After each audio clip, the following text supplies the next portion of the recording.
One of the last four, and average of about 85 a game. It's a nice contest. Well, nice offense. What yours? They haven't won their last four. Doesn't won their last four. You want to double check that? 2-game win streak. Yes. Okay. 2-game win streak. They're a good team. They're a good team, and everybody in our league knows they're a good team. They have a lot of experience. They have a lot of talent. They've played unique styles with 5 guards at times, so it's going to be a challenge, and we understand that, and we have to be ready tomorrow at 1 o'clock or 12:30, whatever time the game starts. Those last 3 or 4 that they won, Harrison's been on a tear. Yeah, well, he's one of the best guards in the country. He really plays with great pace. You know, it starts off with his jump shot, which is flawless. He has great balance. He gets to the free throw line an awful lot. He doesn't press. The game comes easy for him, and you know he's just a huge matchup. You can't lose him on the floor, whether it's transition, whether it's coming off ball screens, whether it's isolation situations, and you know you're going to swallow some contested jump shots that he makes. You know, that's why he's going to be one of the all-time scoring leaders in St. John's history.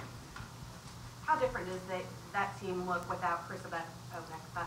Well, they still play fast, but you know the shot blocking ability that he has makes them very difficult to score on around the rim. But make no mistake, they still play a fast style of play, whether he's in or whether he's out.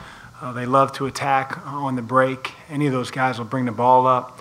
But with him, you know, just defensively around the rim, the game changes. Coach, do you sense that your players, and obviously they're a lot younger, but do you sense that they're already looking forward to the crosstown shootout to get to kind of... No, next question. I'm not dealing with that. That's ridiculous. You have implemented more shooting in practice, and was talking to JP about it, and just how it maybe has helped guys with their shot. Have you seen a difference since you've been doing that more, focusing on that? You know, I think it's important. You know, otherwise we wouldn't have done it. But I think, you know, JP obviously had a great game at Marquette. You know, I think guys are shooting with a little bit more confidence. The percentage has been a little bit better the last couple games, and we're going to continue to do that because we have guys that can make shots. And as I said before, as long as we're taking good ones, you know, we're manufacturing good shots within our offense. You know, I'm confident that over time the percentages will be better. But we do have to spend time in practice shooting the ball, and we have, and our guys have also spent some time outside of practice getting reps up. On the defensive side, Chris, when you guys go to that 1-3-1, you see like a different type of energy, a lot of passion. Sometimes, you know, things kick-start, but it seems like the last couple games when you go to a 1-3-1, these guys responded really well playing it.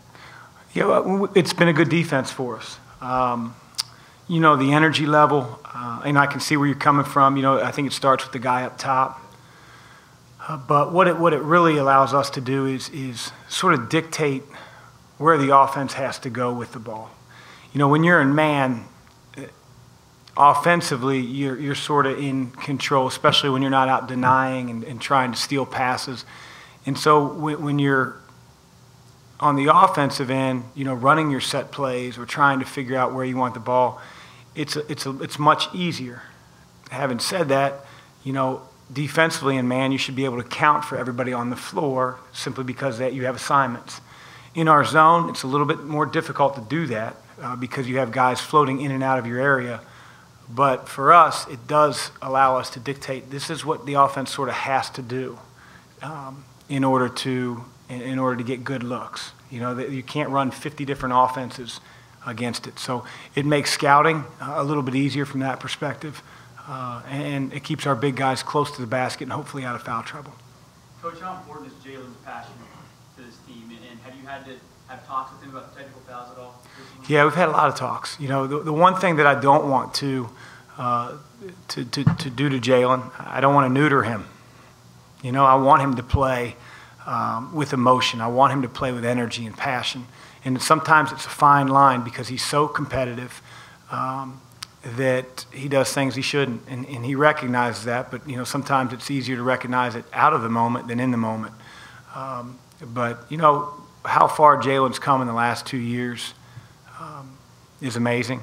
And his growth continues to go on an upward plane.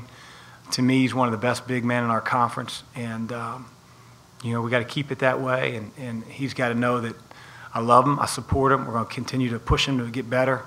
But there's certain things that he has to grow up in. There's certain things he has to develop. He's done it in certain areas. Other areas are just a little bit behind still. How much better has Sean made Jalen in practice and vice versa?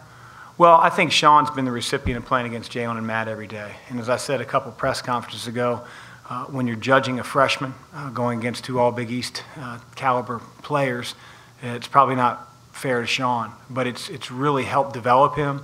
He's become a much better defender because even when he plays good defense doesn't mean those guys won't score it. He's become a much better position defender, on-the-ball defender.